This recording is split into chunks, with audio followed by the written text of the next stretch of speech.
What's going on here?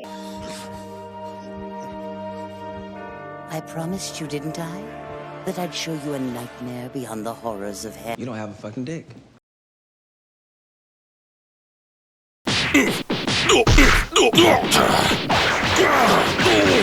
Today has been uncomfortably warm.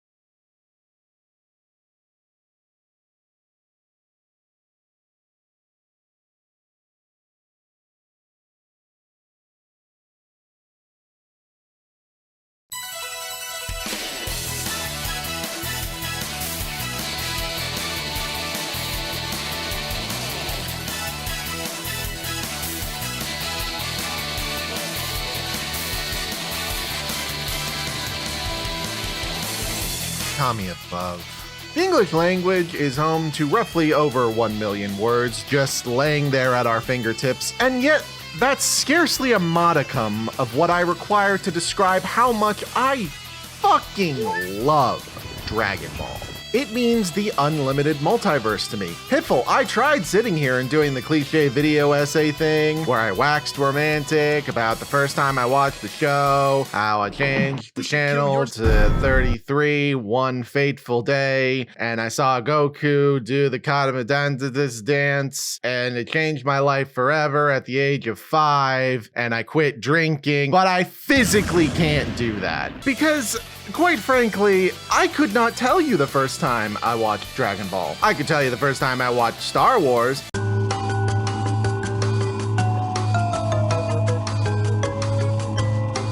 But Dragon Ball Z is a series that's been with me before I was forming memories. I don't know when I learned Goku's name. I've just always known that that's Goku. It may be my favorite show. In fact, I love it so much, I'm one of those daring fans that actually bothers to rewatch it. I know. Shocking. Yeah, well, I bet you started by watching Dragon Ball Z. I bet you didn't even watch the original. Well, you got me there, infamous internet troll incel McStrawman. That is what happened. Because I don't control what gets localized to my country at an age when I'm still learning not to eat things that come out of me. You're not better than me for watching it in a different order. What, you want me to go to Ted Turner's office with a fresh AR-50 in hand at my ripened old fetal stage and demand he learn the linearity of time at gunpoint? How about I meet you halfway and set fire to everyone who's ever shown you love, and then we'll see if your first priority is being right on the internet, you elitist bag of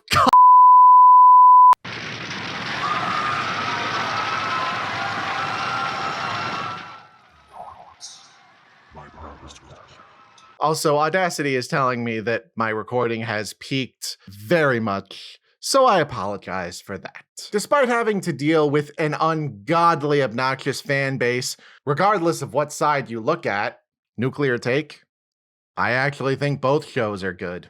I will delete you. I still want to talk about this series that means so much to me. Fortuitously, the franchise has a notable presence in the medium of games. And in a manner that's most unfortuitous, is that a word? The Uzaro's share of them are in the fighting game genre, a style of games I am strikingly abysmal at. You know that dream you had where an overdressed ninja jumped across the arena, struck you once, and then immediately jumped in the opposite direction? That was me. I am the harbinger of your night terror. I cannot begin to dissect what makes a fighting game mechanically sound or even fun. I mean, there's ones I enjoy, of course. I also couldn't really dissect why, which is a problem because my thing is video game analysis. I don't even get any of the terminology. Wave Dash sounds like a fast food restaurant. I don't think I could even spell Drive Impact. And I could not for the life of me tell you if Meanies is the name of a cereal brand or a sexually transmitted infection, and that's deeply disturbing. Point is, despite enjoying them, I am a newbie at fighting games, and I really doubt that's something that's going to change in the near future. I'm 31 years old. I've basically reached the final draft of my personality. So while I'm less than confident I can review these games as games, I can still look at them as adaptations. Join me, my depressed audience of alcoholic millennials. That was unnecessary. As we take a look at a fraction of various Dragon Ball Z games to see how they put their own spin on the latter half of Akira Toriyama's famous adventure series. Why?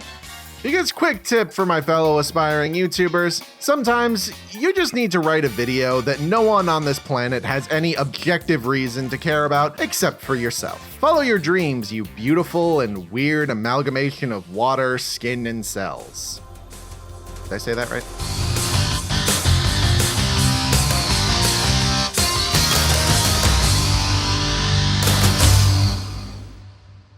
Oh, and quick editor's note, that's not a button, that's a foot. Okay, so to begin this little series, let's talk about Budokai 1's campaign. A mode simply titled Story Mode. What can I say? Even if you don't fuck with anime games, you've probably heard how beloved this mode is. There are people who hate this game and still begrudgingly sing the praises of this mode.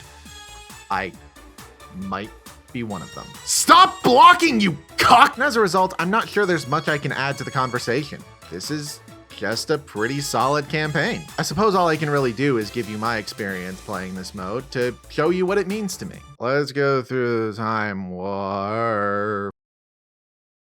Oh my god.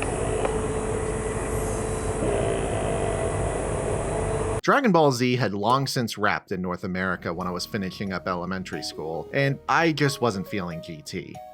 So I had sort of fallen off with the franchise. Come my first year in middle school, I had just gotten my Nintendo GameCube because that thing is king, don't at me, and I was hungry to scoop up any game I could find because that thing had an anemic library.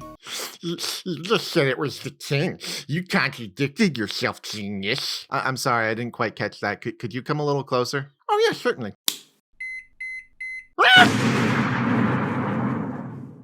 The rule of three is a deadly one indeed. The point is, I was jonesing for some at the time current gen games, and when I saw this cover at a friend's house, I was feeling the nostalgia right in my balls.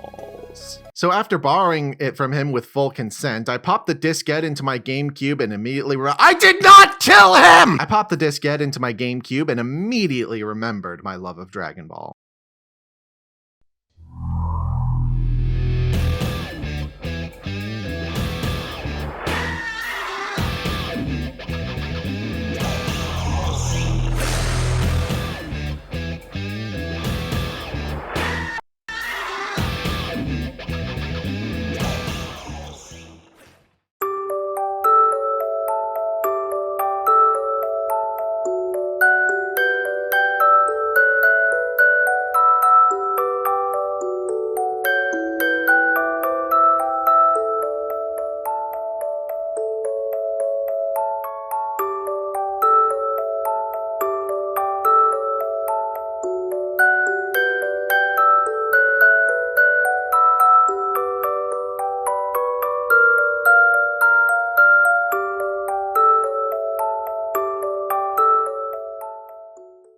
In retrospect, it's hardly surprising this story mode resonated with me and so many others because it's ostensibly just the show, right down to its DNA. We start with a recap explaining what you missed, a title card, dialogue leading into the fight, then, of course, the fight. Naturally, this is where you come in. In a time when anime made you pull a second mortgage on your reality for a whopping 4 episodes, it was nothing short of a Dende Cent blessing that you could spend $50 for over 100 episodes of content near flawlessly condensed into a single disc.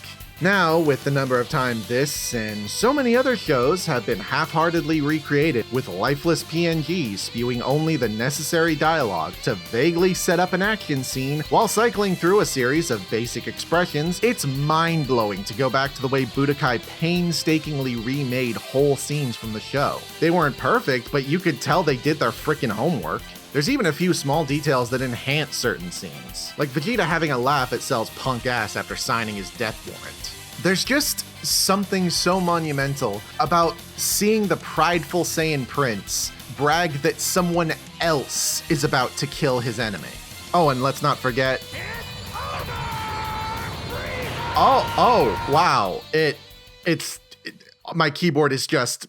It's everywhere. It's just everywhere. This game perfectly recaptured the serial-esque nature of... Wait. Although through the aging eyes of a slowly dying 30-something, it's not hard to notice that the characters had a relatively rough transition to the third dimension. The models are notably lifeless when compared to the anime or, well, those PNGs I complained about a few paragraphs ago. Mouths kind of move up and down like a marionette with no real change in facial expression, while the characters' eyes feel hollow and lifeless. It creates a bizarre uncanny valley effect, and while it definitely adds to the charming 2000s jank, it also skyrockets my therapy bill, so we're pulling double duty here. Story mode has rightfully been lauded for the way it captures the spirit of the anime while covering the major story beats in a concise way. But at the same time, it might be a bit too concise. The narrative is mostly covered from the perspective of Goku, which makes sense on paper, he's the main character and everything, but really think about it. How many of your favorite scenes in Z, besides the obvious, do not involve Goku? And I'm not trying to hate on Goku over here, that's lame, don't put that in the video. But it can't be denied that the vast majority of Z's 291 episode run, Jesus fucking Christ, Goku was off training or healing or finding God for more training or healing God or eating or finding healing or food. I hear your lack of faith is strong.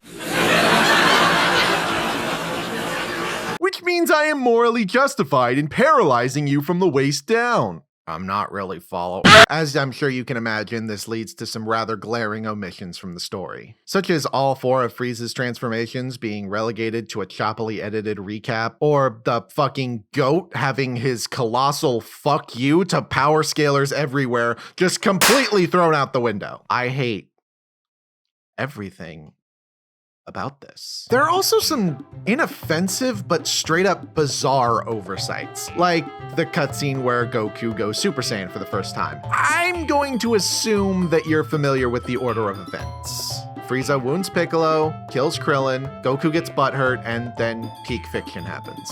Here, Frieza starts out by offing Krillin, Goku transforms, and in the next shot, Piccolo is just having a laydown for no reason.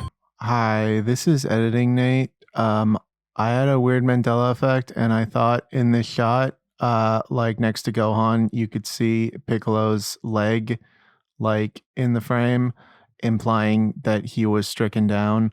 But looking at it in Premiere, that is not what happened. So that was me explaining why the visual did not match up with what I was saying.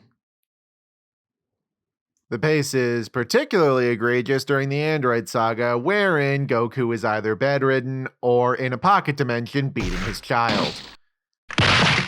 This is highly problematic from a gameplay perspective. So they of course begrudgingly throw you a whole 2 other characters to wrap up the saga. Even then, we lose out on some of the best moments from arguably the best saga in the show, so the game wraps its main campaign up on sort of a disappointing note. And you didn't once play as future Trunks. Not once! This was easier to overlook before the series was so readily available on a variety of formats, and of course it was nice to get small crumbs of content adapted, but nowadays, it's easy to see that this really is a condensed adaptation of Dragon Ball Z that doesn't even cover the final saga. Why does this feel oddly familiar? Jumping back to the plus side, the game sports a healthy variety of mission types that break up the mundanity of the constant 1v1s. This is where the Red Banner action stages come in. Now you can experience the pulse-pounding action of holding Raditz still with the most slippery controls to ever plague a 2D fighting game since Shaq Fuck You. Or the utter adrenaline spike wonder of your heart slowly giving out while you fight to the death with the robot mime. I was kidding about the bright side. This level gave me HIV. Just full-blown AIDS. How the Technicolor bitch dick is Android 19 the hardest fight in the game? The most anyone on this planet has had to say about that character was the preceding sentence. Quick mention of the absolutely baffling Vegeta tutorial level where, out of the clear green sky at the beginning of the Namek saga, they decide to throw you a primer on 2 very specific mechanics. It feels bizarre and out of place, and I feel like if this were a later DBZ fighter, this would be taken out of the story mode and expanded on to make it the framing device of its own tutorial. Between all these cuts and the campaign only covering up to the end of Cell, to quote my ex-wife, the length was a bit disappointing, but you didn't have that problem for long, did you, Stella, you cheating whore? But once Flamboyant Bugbot has been sent on a one-way trip to the Shadow Realm, you'll be presented with a level select next time you load the game, where you can revisit any finished stage as well as some bonus ones. These new stages mostly adapt other characters' exploits during the story, such as Piccolo, Vegeta, and no one else. It's just those two guys. And you didn't once play as Future Trunks. Not once. Mostly this exists just to unlock the rest of the characters, and there's really not much to say about these levels. It's pretty much just the rest of the story that they arbitrarily cut out. And while it's definitely nice to have a little treat once you beat the game, it always struck me as weird that these levels weren't just part of the story mode. You could argue that it would get repetitive fighting the same villains over and over again, just as different characters, but the final levels are just fighting Cell 4 times in a row, the last 3 being with Gohan, so the point is kind of moot, and I cannot and will not allow them to get away with this any longer. How dare these godless cousin fucking monsters let Piccolo steal Krillin's absolute genocide of the Cybermen?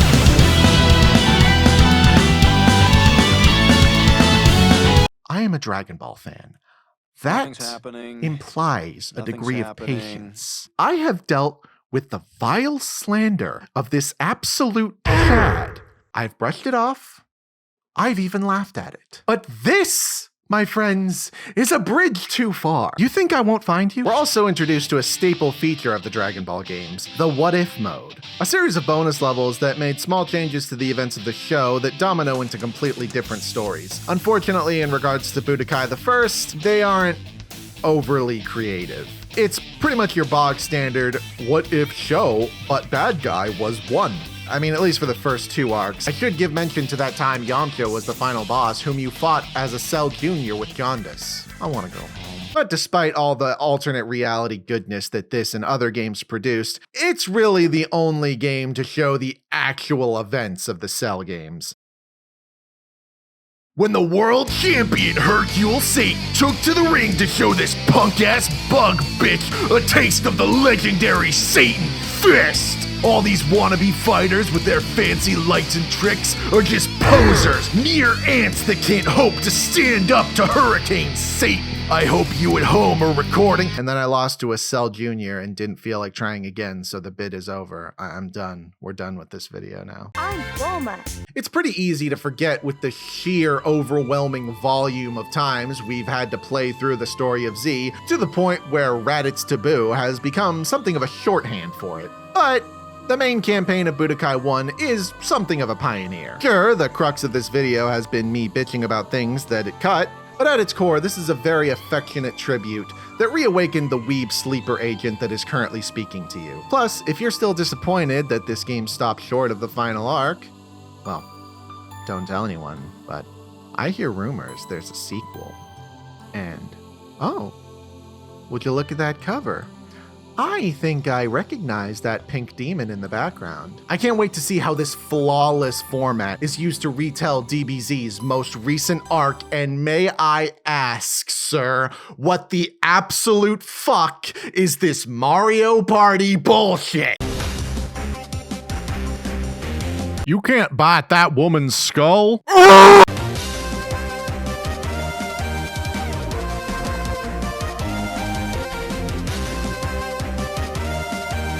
So I'm on my walk after recording, and I remembered that I forgot to find a creative way to tell you to subscribe and like the video. So do that, or I'll probably start crying privately in my room for an extended amount of time. And if you can live with that on your conscience, then that's your prerogative. But that's basically, you killed a guy.